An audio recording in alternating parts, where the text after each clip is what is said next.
We are taking a deep dive into this investigation tonight at 6 with a look at Michigan's history with anti-government groups, brand new information about a location these militia members allegedly trained, and what's being done now to protect the governor. Our live Team 7 coverage begins tonight with 7 investigator Heather Catallo and more on the suspects. Heather, what have you learned about the people charged in this really stunning plot?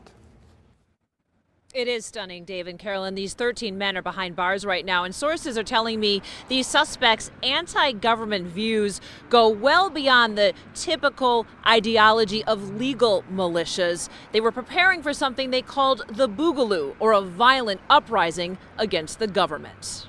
Hundreds of FBI agents and state police raided homes and businesses around Michigan, arresting 13 men for various kidnapping and terrorism crimes.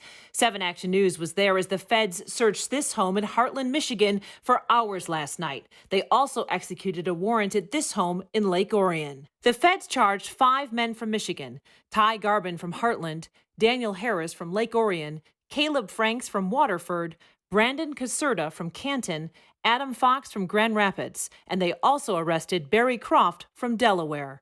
All 6 are charged with conspiracy to kidnap Governor Gretchen Whitmer at her vacation home before the November election. The FBI and state police executed arrests of several of the conspirators when they were meeting on the east side of the state to pool funds for explosives and exchange tactical gear. As part of the massive operation, Attorney General Dana Nessel also announced charges against 7 other men she says are associated with a militia group called Wolverine Watchmen. The individuals in custody are suspected to have attempted to identify the home addresses of law enforcement officers in order to target them, made threats of violence intended to instigate a civil war, and engaged in planning and training for an operation to attack the Capitol building of Michigan and to kidnap government officials, including the governor of Michigan. The 7 are charged under Michigan's Anti-Terrorism Act. Michael and William Null, seen here in the state capitol during a recent protest, are both charged with providing material support for terrorist acts and carrying or possessing a firearm during the commission of a felony.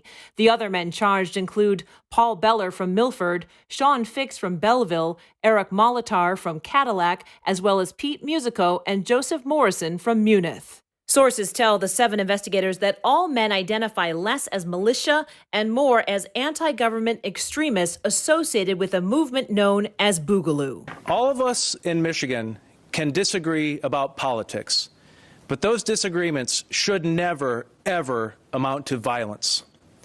Because of the hard work of the men and women of law enforcement, police officers, and federal agents, violence has been prevented today. Now, according to this affidavit, members of the Watchmen even had titles like Commander and Sergeant. One even had a screen name on social media called Boogaloo Bunyan. All of these men face decades behind bars if they're convicted. Reporting live in Detroit, I'm Heather Catallo, 7 Action News. Heather, thank you. The